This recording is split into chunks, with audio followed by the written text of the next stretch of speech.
Hello, everyone. We built some anticipation because we have an incredible guest lined up for you. I've obviously had an amazing morning or wherever you are in the world joining us. So thank you to all of you for your contributions and participation.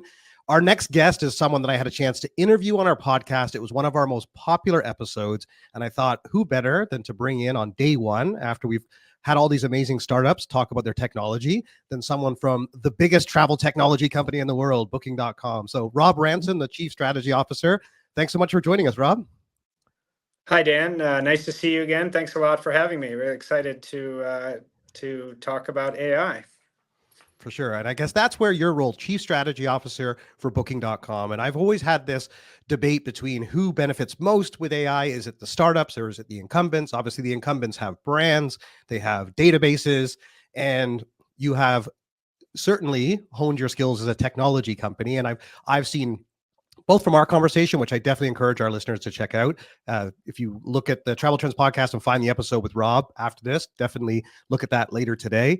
But one of the things that stood out to me with booking.com and his role, of course, is that he worked closely with Glenn Fogel. And for those of you, obviously the CEO of booking.com, Glenn is constantly putting up his latest book reviews of AI books he's read. One of them is one of my favorites, The Worlds I See by Fei Fei Li. I hope everyone's familiar with that book. If not, it's well worth reading. It's one of my favorite reads on AI, and she's considered to be the godmother of AI. So you guys are a technology company, and I highlight that because a lot of the companies here at the conference are travel companies. And when you're a big global OTA, you truly have to be a technology company. So you have the most to gain, but you also have the most at risk. So I would love, Rob, if you could give us a bit of an overview of where Booking Holdings is today in terms of generative AI and where you're seeing the most impact. Sure. That is a simple question that is a very broad answer, Dan. But I'll jump into it because there's lots to talk about. I mean, I think first I would just start with it's such an exciting time to be in travel, right? You mentioned, is this better for big companies? Is this better for startups? I would say it's great for is innovation, right? And that's exciting because it's re-sparked innovation at our company, at Booking, at our other brands within Booking Holdings. But I see it all across the travel industry, all across obviously other industries as well. It's really amazing time to be in tech and to be building and products and serving customers. So that's really fun. How we're thinking about it. I mean, I think the first thing I would say is we talk about AI, at least for us at Booking, AI is not a new topic, right? And so if you think about it, we've had, I forget the number, but it's approaching 300 kind of AI models driving production services for a decade or more, right? But what has happened obviously is there's AI, which is machine learning and predictive models, et cetera, that are helping different parts of the business. Then with the advent of transformer models, LLMs, generative AI is a massive new era. And now that's already tipping into how does generative AI and LLMs drive the agentic era, right? And so there's these evolutions are happening much faster than before. It's really exciting. And I think, so we see it as a continuum. How do we continue to invest and try and keep up with this technology, which is just changing so quickly? So at Booking, we tend to think about where we're investing in maybe four buckets, right? And let me just lay those out. And I think these probably aren't they're sort of self-explanatory. First and foremost is how can we use these new tools to improve our products and services for our travelers and our partners, our supply partners, right? So how do those show up in the products? How some of that is very visible, explicit to consumers. Some of it may be behind the scenes, but that's bucket one. Two is travel has always been an ecosystem business, right? There's travelers start their journey online in different places, whether that's on Google or other platforms. Then they might come to an OTA, they might go to a direct supplier website, et cetera. So how do we engage with the emerging Gen AI platforms that have travel focus and travel relevance? That's bucket two. Three is really, can we leverage this technology to just run our business better, right? Can we be more efficient? Can we do things before that either we weren't possible or were cost prohibitive, but now they're more possible? So that's a big area of investment and exploration. And the last one is really what I would call foundation, right? So Foundation is both technical infrastructure, but it's also knowledge, it's training, it's regulation, making sure we do things in a responsible way. We keep track with the growing corpus of regulation on AI, all of those things. So it's really that fourth bucket. And that one's important. It's easy to miss that fourth bucket. And it's one where you have to invest. Sometimes you invest, it goes a little more slowly, but you invest so that you can go quickly in the future and do things and continue to do things in the right way. So that maybe I'll just pause there, lay those out. Those are our 4 buckets. We have a lot of initiatives across all 4 of those, but that's how we're organizing what we're doing. I appreciate that, Rob. And this is where having a chance to have someone like you join us, I think already there's a flurry of questions, and I've got a number for you, and I will try and address some of those from our listeners as well. I know we started a little bit later, so we're going to eat into a little bit of your lunchtime, guys, before we go into the afternoon sessions. But one of the things I wanted to talk to you about, Rob, is partnerships. So when I've just posted this into our chat for all of our listeners, they would have seen the partnership with Booking.com and OpenAI. And the case study was talking about personalization at scale and all the different ways you guys have been leveraging AI. And I think one of the things that's fascinating is that you do have so much data. So this concept of personalization that a lot of companies talk about that are struggling to figure out. I'm keen to know the importance of partnerships, because we started today with JP Deschanel doing a hands-on demo. We have a quite a very intentionally a broad cross section of people and how they're utilizing AI. And you guys are obviously masters of tech, as someone pointed out. Tell us a little bit about the partnerships and how important partnerships are with an organization like OpenAI, or what other LLMs you're utilizing to be able to work on these different initiatives. Yeah, absolutely. And it is, as you said, it really is an ecosystem. And so no single company, even as big as Booking.com or Booking Holdings, or even the very big even bigger organizations like Google or Microsoft, et cetera, nobody is doing this alone, right? And so partnerships are a very important part of our strategy. I guess where I would say a couple of thoughts. One, on the let me focus for a minute on consumer facing partnerships, or things that are meant to support the consumer. So I think where we're very confident is that these tools and other platforms, OpenAI and ChatGPT is obviously a very big prominent example. Gemini, all of these players have emerging tools. What is clear is these tools are going to drive fundamental changes in how consumers, find inspiration, planning, booking, and managing their travel. What I think is significantly less clear, or not at all clear, is exactly how that's going to play out, right? And I say that because it's the kind of the approach we bring to our partnerships. We want to engage, and we are engaging with these big platforms that are innovating quickly, are bringing consumers into their chatbots and other tools. And those consumers are, not surprisingly, doing travel searches and looking for things and trying to find, what can this tool do for them? How is it different than what they're used to? And it's very important to us that we engage. How do we engage with that? How do we go to a company like OpenAI that doesn't, is an incredible research platform, but doesn't have a background in travel, and say, hey, let's work together. How do we help you serve your customers, your audience, with better travel solutions? And we think we can do that because we have the expertise, we have the supply, we have all of those things. Let's do together. And almost every one of these companies has been very receptive to, hey, let's work together on this, as opposed to, oh no, we don't want to work with you, we're going to do it ourselves, right? So that's really the first thing. And the other thing is, I think our approach is to work with everybody, right? We think everyone has a slightly different approach. Their models are different. Their approach is different. And so, we want to work with all of these big players that are saying, hey, travel is important to us, but we know we need an expert to really help them. It's really interesting. And one of the things I also wanted to highlight too, based on our previous conversations and me being somewhat familiar with the journey that Booking has been on, is that one of the questions that keeps coming up is measurable impact and ROI. And this is where we certainly live. And I didn't mention this in my introduction, but I do think it's important context for our AI summit. We're definitely living in a parallel era to the .com era. There's so many eerie parallels, including the bubble that likely will burst at some point. And I've been waiting for that moment to happen, like when ChatGPT 5 launched and it turned into a jerk and couldn't answer basic questions. Like maybe that's the moment.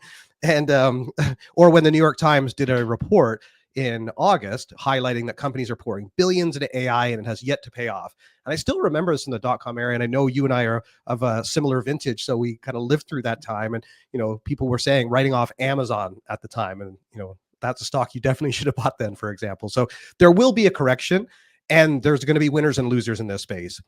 I see travel ultimately as being a big winner, but late to the curve overall because money's poured into other areas, healthcare, finance.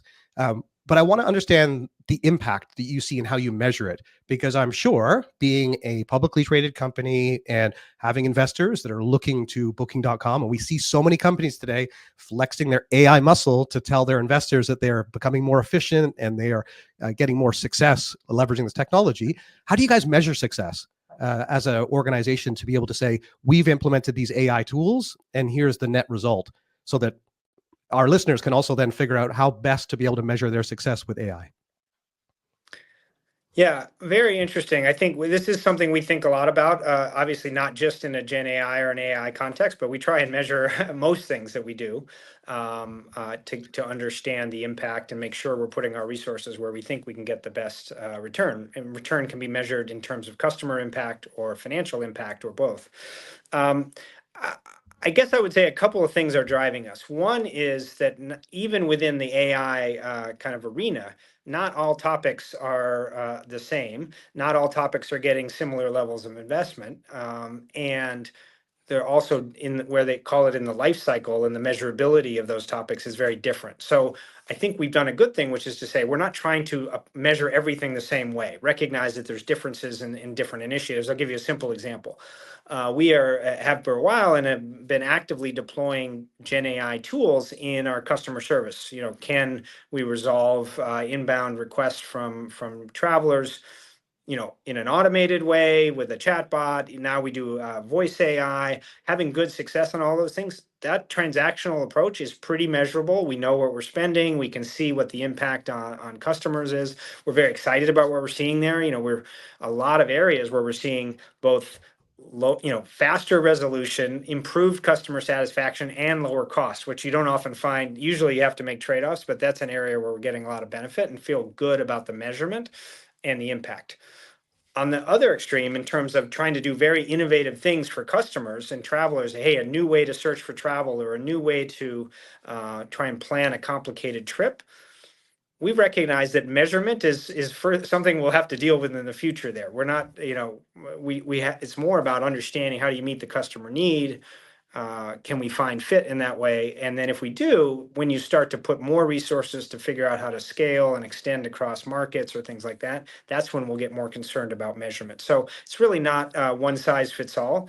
And we're okay not really being able to measure things in all the detail that we normally would for some time on some topics.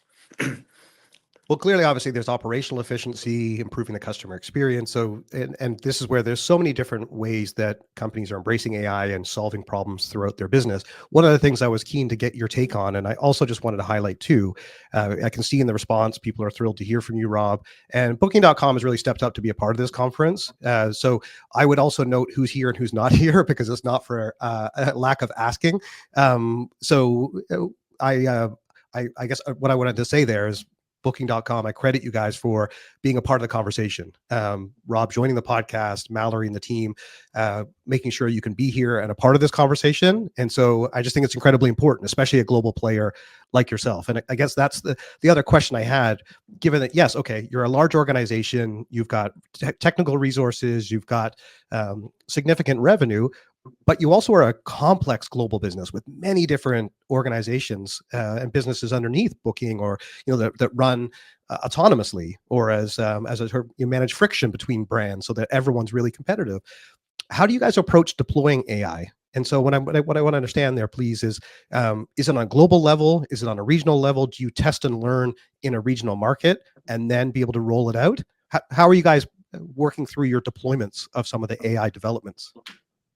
Yeah, let me answer that on two levels, because I think there's for Booking and Booking Holdings, because they're both a little bit interesting. Within Booking, Booking tends to do things. The ultimate goal of everything is to be able to scale it globally or as close to globally as possible. but we always start small, right? Just as part of the learning journey, whether it's an AI innovation or just call it a regular innovation, we start small. Sometimes that's a geographic market. Sometimes it can just be a subset of an audience or particular characteristics. So that really hasn't changed with AI. We start small. Sometimes, maybe a regulation or lack of regulation somewhere might shift us to one market or another, but really it's not unique to AI. So it's very much start small. We have, we're probably pretty well known for our experimentation and being able to do that. Well, guess what? We're applying that to AI features too, right? And we can measure it and we can see the impact on the overall customer experience. It's so much hype, but it's easy to forget that AI is just, and Gen AI is just a tool. It's not an end in and of itself. It's just helping us solve problems for the customers, right? And so it's a great tool. It's new. It enables a lot of new things, but at the end of the day, it's just a tool.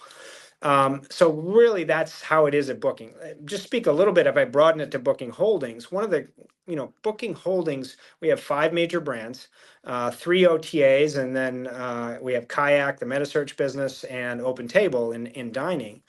And I think historically we've run those brands. The brands have a lot of autonomy to do, to run their business, to serve their audiences, to serve their partners. And that shows up in our AI strategy too, which is, and there's a real benefit here, which is we have each of our brands are investing in new solutions, and even take our 3 OTA brands, Booking.com, Priceline, and Agoda. At some level, they're chasing some very similar problems. How do we bring Gen AI tools to help customers plan and build an itinerary, for example? Well, we have teams at each of those brands solving a very similar problem. But just like in anything, if you have different teams with different thoughts, different ideas, different experiences, you're going to come up with some different solutions. So we feel like we have a really interesting approach. So we get a natural portfolio of innovation. And what we have the coordination, if someone figures out something that's working really well, we share that across the, we don't necessarily share the code, but we share, hey, this is working for us. This is what we did. This is what we learned. And we share that quickly among the group so everyone can take advantage of those innovations that might have happened at an entirely different company. Yeah, no, I appreciate you sharing that, because obviously that land and expand, or being able to see the progress and success and then replicate it. The one other thing I wanted to ask you about beyond the success is the challenges. And I just wanted to reference earlier today, we had Layla join. They're a major partner of Booking.com. It was one of the questions that Sad Saeed was asked in that session. And tomorrow you're going to hear from John Leotier, who runs travelai.com, who's been a big supporter of our podcast and I know Josh and the team are listening to this, and he's even asking questions in there. And one of the things, I know you brought John Leotier into your Booking conference to talk about the changing customer journey, because there's, going back to that .com era, we knew that there was websites, search engine optimization, digital marketing, and all of a sudden now people are using tools like Layla and upending the entire consumer journey that we've been familiar with. So I want to get your take on some of the challenges that you're coming across. And I highlight too the CEO from Muse, who shared that they started using AI for recruiting and they failed. And I think it's very important to highlight what works and what hasn't. And John Leotier has been quite active sharing from Travel AI's point of view, just how much higher the conversion rates are from someone who has used Gen AI tools before they land on a supplier website. Like it's 5 or 7x what it would be otherwise just from typical search. So would you mind sharing with us 1 or 2 challenges you guys have come up against? And even if you wouldn't mind speaking to this changing customer journey as one example. Sure. I think the changing customer journey is very real. As I mentioned in my earlier comments, I think it's still very fluid. So anyone who says they know how this is going to land and play out and what consumers are going to do, I think is fooling themselves or trying to sell you something, right? But it is real, and I think to me, it's even this journey is also highlights some of the challenges, which get very much in the weeds, but it's important when you're building a real product, right? And particularly in travel, it's one thing to say, hey, I'm going to Paris next summer, what are 10 things to do? And the LLMs are brilliant at that, right? And they can give you ideas and maybe some things you never heard of, and they can describe them in a very accessible way. That's very valuable, but that's one step in the journey, right? And if you start to think about, okay, how do I step through that and get all the way to, okay, I'm ready to make some decisions. I'm going to make a booking. Hey, I even made the booking. Now I need to make some modifications. One of the challenges as we've started to step through that at almost every step of the way, what appears easy with an LLM is great, but there's lots of, the happy path is simple, to put it that way, but there's lots of edge cases or complications or things that don't work. A very simple one, which is translating natural language into our definition of Paris. Now, Paris sounds like a simple thing, but in our world, we have Paris divided into X number of subregions and things like that. And we have to be able to translate what that means into how do we return a meaningful result, right? That's a very, call it normal product problem, but it's not solved out of the box. We have to actually go in and solve that. Intent detection across geography is just one of them, but there's a lot of areas like that. So that's I think a big one is just making it work, not for a very simple case, but we know travel is just full of complicated use cases, right? And that's going to take time and effort, right? For sure. So that's one big challenge. I think the other one I would say is just I put this as an exciting challenge, but the technology is changing so fast. You mentioned, new model releases, or they don't even get pre-announced really. So you just don't even know. You come into work one day and there's a new model out there from OpenAI, or Gemini's been upgraded or something like that. Meta takes their shot. We'll see if does the change from these new models start to really change things, or is that diminishing? Is there other things that are going to do it? But I think it makes it exciting. But that is also hard to build a stable product strategy around when the underlying technology potentially is changing at a very fast clip. The last thing I'll lob in is regulation. I understand the instinct of governments and other organizations to want to regulate, and there's some real challenges out there with AI tools, even in travel and certainly in other categories. The more we can just pause a moment and not have a big fragmented world, I think it's better, not only better for companies, but it's better for consumers. They're going to get access to solutions. So we see state level regulation in the United States, or in Europe, it comes to country level and things like that. And that just adds complexity, it adds cost, and that's a challenge. It's, a little indirect, but one that we deal with quite a bit. Yeah, no, I appreciate you sharing that, Rob. And I've got two more questions for you. I Yeah. know I want to make the most of our time together. And the next one is actually connected to some of the feedback I'm seeing in the chat too, because it was a question I was very keen to ask you about balancing tech and humanity, which is this, obviously one of the things I do talk about. I was giving a keynote at Tourism Innovation Summit in Seville last week. And as I kicked off, because people are expecting me to just be an evangelist and to contribute to the hype cycle, and that's not my intention. If anything, this conference and having these types of conversations is more connected to TMT Lab. Lufthansa Lab ran this really fascinating survey that highlighted that 80% of people in the travel industry are using Gen AI tools, but less than 30% of them are trained. And we're in that interesting time where you knew where to go for a website. And if you see someone like JP Deschanel that's built these automated workflows, you're like, where do you go for that at the moment? Companies are quickly catching up and becoming AI first companies and offering those tools. To your point about a lot of people now have something to sell you. But one of the things I also wanted to just talk about briefly is that one of the reasons we all love travel is because it can be an escape from technology. So I see where it has major benefits, but I also think that our industry is also there's an opportunity to zig when others zag, and I'm already seeing companies like WeRoad and others that are capitalizing on this by saying that not being anti-AI, but highlighting the fact that you do want to be able to participate in the real world. You want to activate all of your senses. I mean, at the end of the day, that's what we love about travel is the to be able to taste things, to be able to meet people, to be able to have those experiences. And if anything, I think that's going to be a winning strategy for some companies to market the fact that that's an AI free trip or experience. So when you look at this question of balancing the human touch in travel, how do you look at that at Booking with technology and the human touch? Where do you see the human touch still being very important in your business? Yeah, I love this question, Dan, because I think it's important. I was actually speaking at an event a couple of weeks ago and talked about this and said the one thing I would challenge in what you said is that it's these two things of leveraging AI and technology in general to make the experience better and the product better. and the human connection are somehow mutually exclusive, right? I don't believe that, right? I think the best organizations, the best travel companies, are going to figure out how to do both, right? Because travel, at its core, why it's such a core industry, and is that human desire for connection, right? Connecting to people you know, your friends and family, people you don't know, places you don't know, all of those things that that's why we love this industry, right? Technology helps that. It doesn't block it, right? You can let it get in the way, but I think conscious companies that are intentional about this to say, hey, let's use technology where it helps, right? A simple example.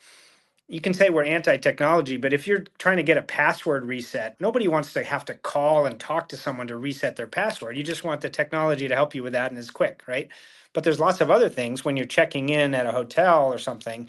Do you want someone who's going to welcome you, maybe offer you a refreshment, explain a little bit about the property and what you can do? That's the experience you're looking for, and that's very different than a kiosk that has a biometric recognition of your face and spits out your key and sends you up to the. Now, maybe for some people that's great, but I think there are going to be businesses that recognize, hey, this is where we need that human cut, and it's now is the time to double down on that.